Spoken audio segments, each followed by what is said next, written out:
Olá, seja bem-vindo a mais uma aula do curso introdutório de grego bíblico.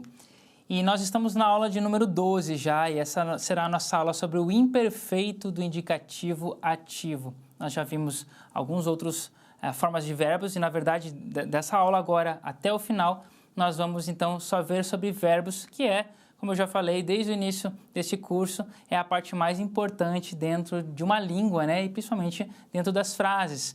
E o imperfeito do indicativo ativo, então, é o nosso próximo passo. Agora, é entender como que a gente fala, né? Uma ação no passado. Nós já vimos no presente a forma média, a forma passiva, a forma ativa. E agora, como que nós utilizamos, né, para falar uma ação que ocorreu no passado.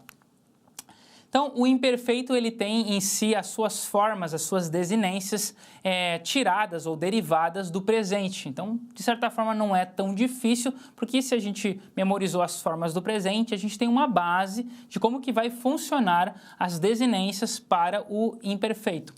E ele tem três partes, que essa é uma característica dos verbos do passado, inclusive, uma delas, né, que eu já vou mencionar. Quais são essas partes, então? Veja aqui o verbo elion, ok? Que é o nosso verbo que a gente tem utilizado até agora, a raiz básica é o verbo lio, que é o verbo soltar, ou o verbo destruir. Então, nós temos uma primeira parte que a gente chama de aumento, ok? Na frente do verbo, né, nós temos um acréscimo aqui, no caso de uma vogal.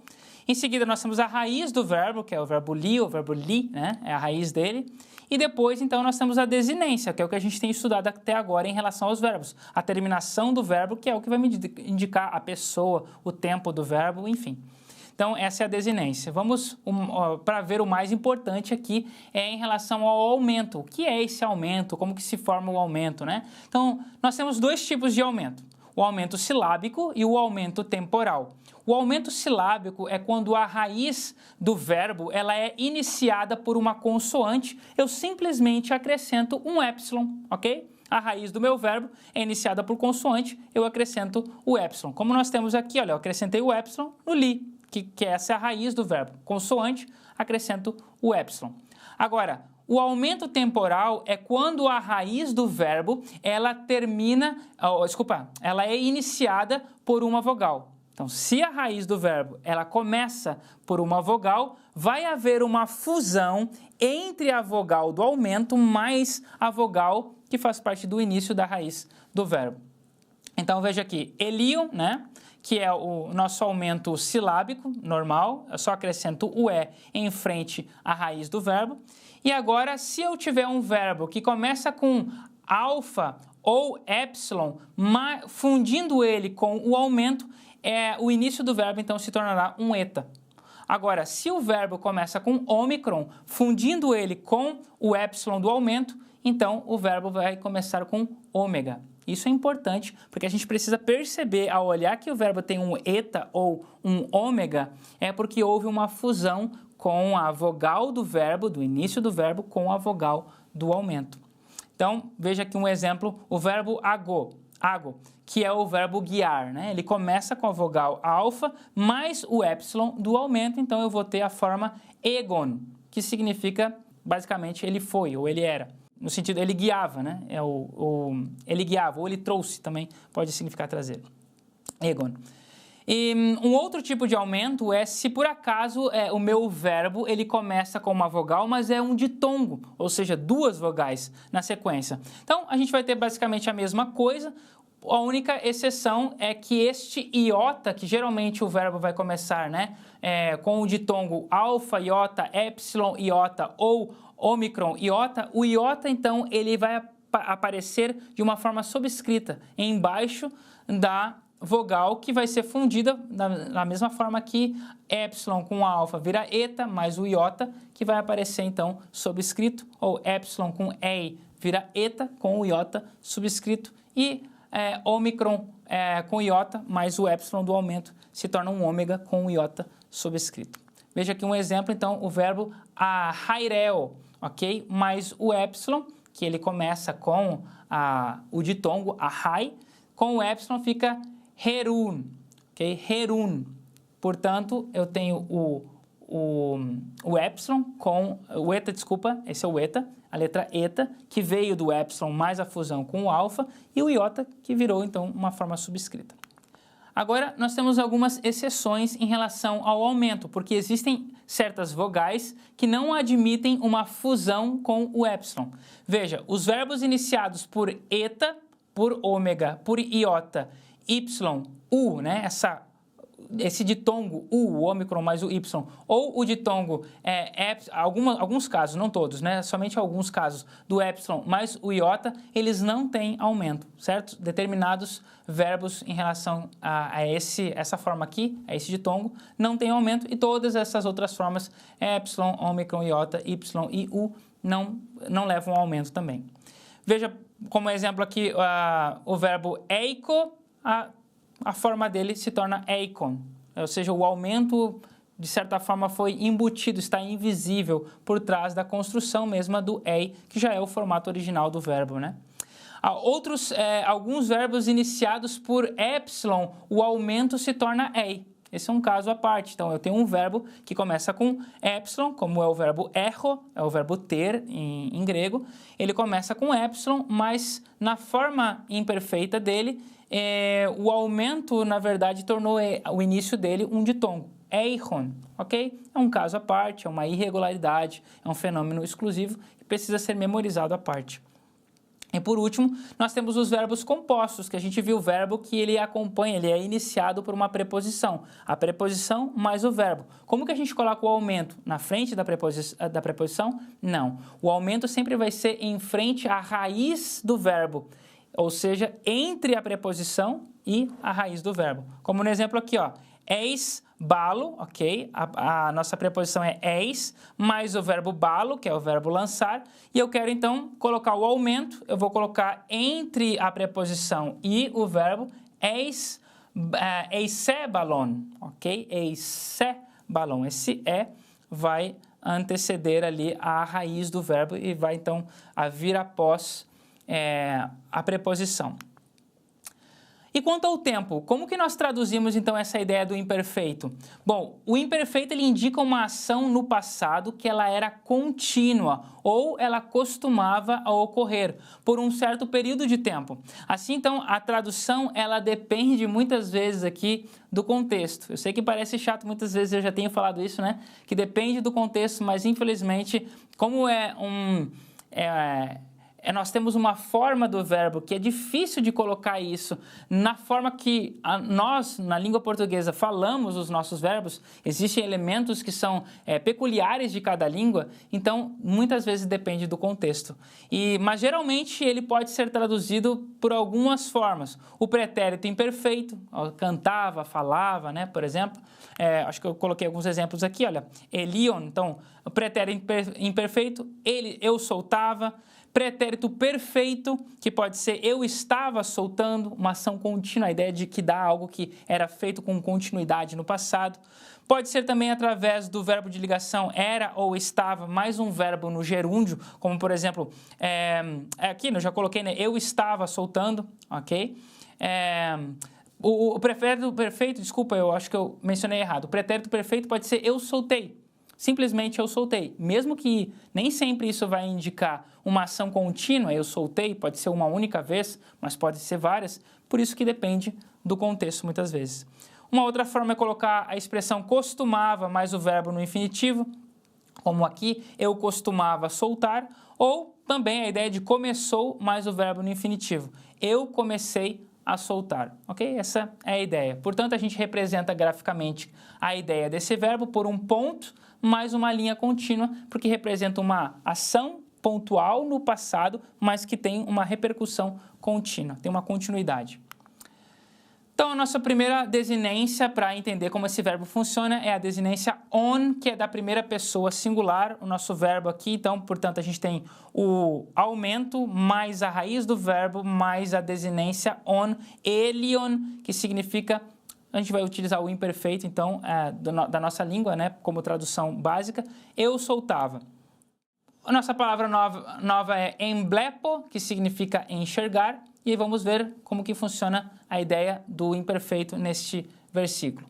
Hos de uk eneblepon apotes doxes tu photos ekeinum. Tendo ficado cego, por causa do fulgor daquela luz. Atos 22, versículo 11. Então, como foi traduzido aqui no português, foi tendo ficado cego. A ideia do eneblepon. Então, é algo que aconteceu. Ele ficava cego, seria estranho. Ele ficava cego, então foi traduzido a ideia de um gerúndio. Tendo ficado cego, ou ficara cego, e por causa do fulgor daquela luz. Então, veja que é o contexto que muitas vezes determina como que nós vamos fazer a tradução. A ideia que nós precisamos tentar reproduzir sempre é uma ação que aconteceu no passado, mas que tem uma continuidade. Então, ele ficou cego no passado por um período de tempo. Então, quando ele ficou cego, tendo ficado cego, então, quando ele começou a ficar cego, certo? É o que se encaixa melhor dentro, claro, do contexto todo dessa história.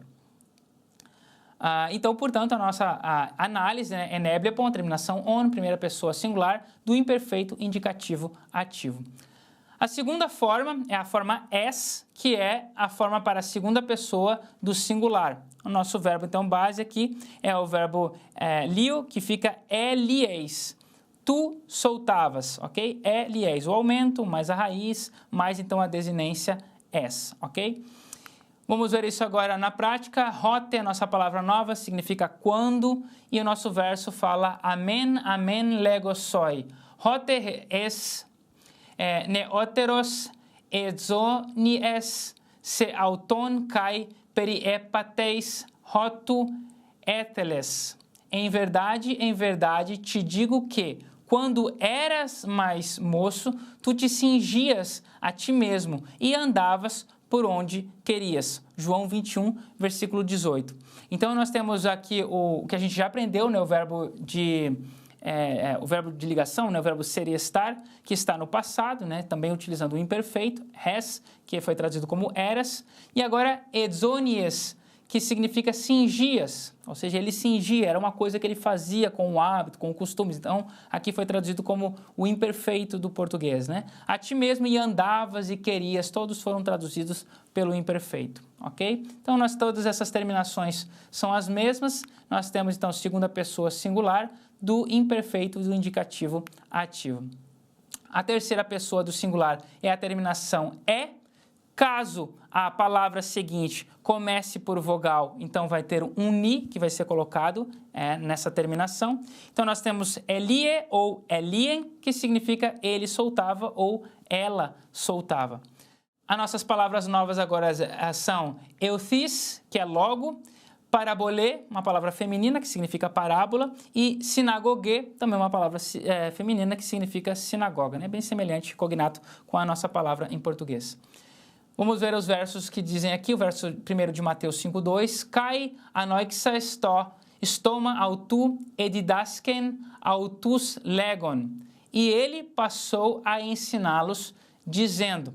Então, veja que foram utilizados aqui dois verbos, né? Embora um deles não aparece no grego, passou, porque a ideia é ele começou a ensiná-los, ou seja, ele começava a ensiná-los, o que seria estranho, ele começava a ensiná-los, ou ele ensinava, ok? Poderia até ser traduzido assim, mas para dar uma ideia melhor que foi um momento que ocorreu isso e começou e continuou acontecendo, e o tradutor escolheu essa expressão. E ele passou a ensiná-los, ele começou a ensiná-los, né? Então, era algo que ele tinha o hábito de fazer, ele fazia com continuidade essa ação.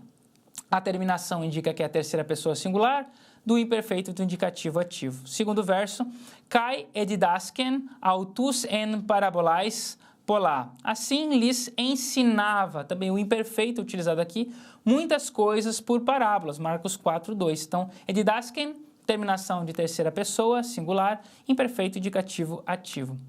Nossa próxima forma, a primeira pessoa do plural, terminação omen, ok? Nós vemos aqui nosso verso, né?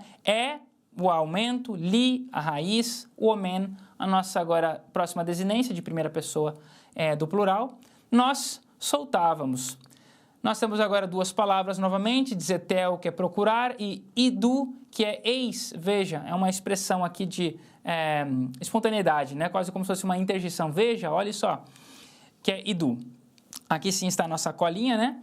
Então, temos aqui o verso de Lucas 2:48, Tecnum ti epoiesas hemin hutos idu ho pater, su kai ego edinomenoi edzetumen se.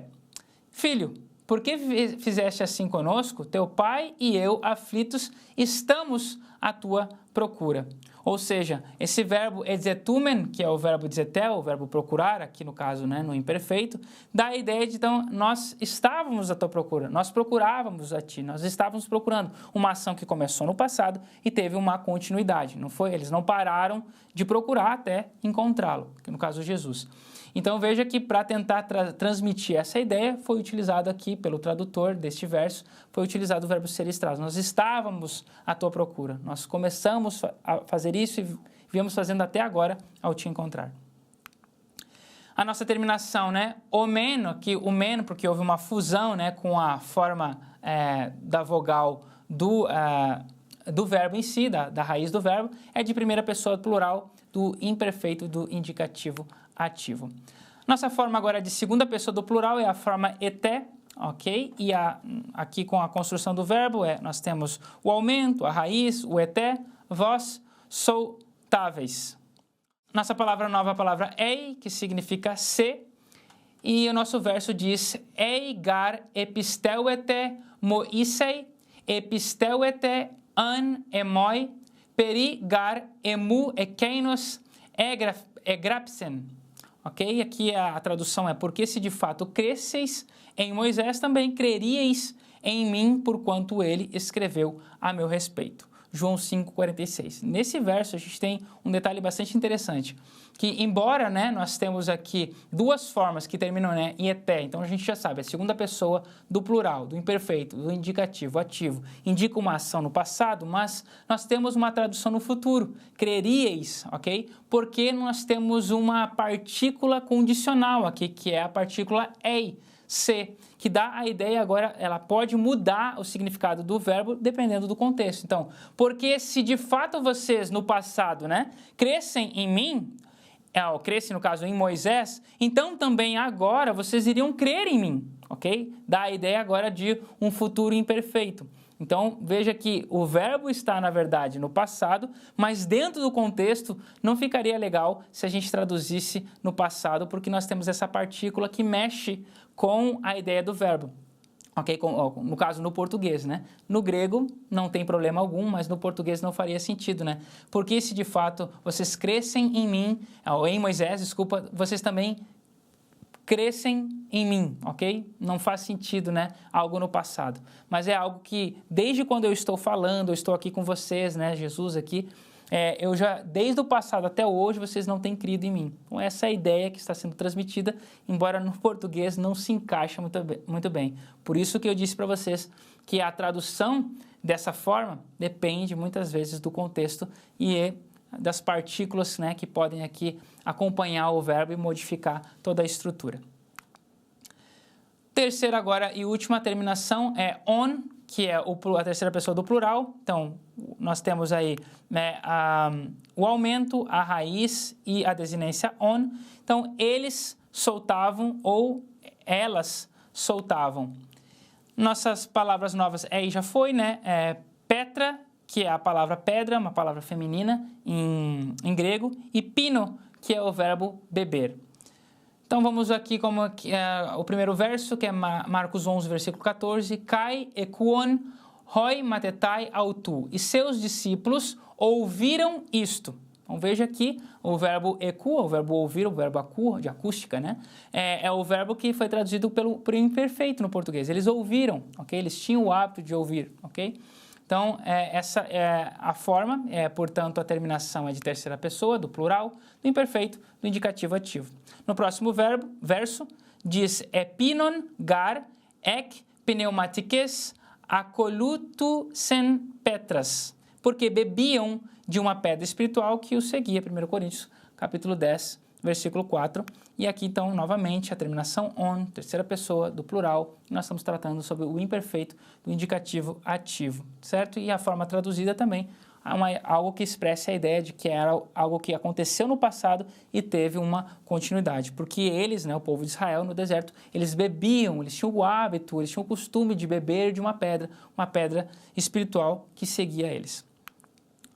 Vendo isso agora de uma forma geral, né, entendendo isso tudo que nós vimos até agora, essas são as desinências, então, do imperfeito, do indicativo ativo. Nós temos sempre o aumento, ok? O ad aumento aqui. A primeira pessoa é on, a segunda pessoa é es, a terceira pessoa é, podendo ter o ni ou não, né, depende da palavra seguinte. O plural é omen, ete, on, de primeira, segunda e terceira pessoa. Então, a gente decora on es e, omen ete on. On es e, omen ete on. A conjugação disso, então, nós temos aqui com um aumento silábico, né, e um aumento temporal.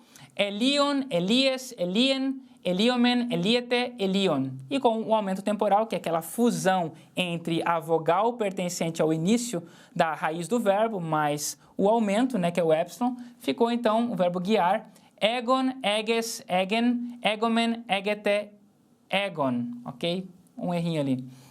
Como que a gente traduz isso? Então, eu guiava, tu guiavas, ele guiava e assim por diante. Então, o verbo guiar, a gente geralmente vai traduzir pelo imperfeito, né? Que dá a ideia mais precisa de uma ação que aconteceu no passado e teve uma continuidade. Bom, por hoje é só. Desejo a vocês bons estudos, boa sorte e até o próximo estudo.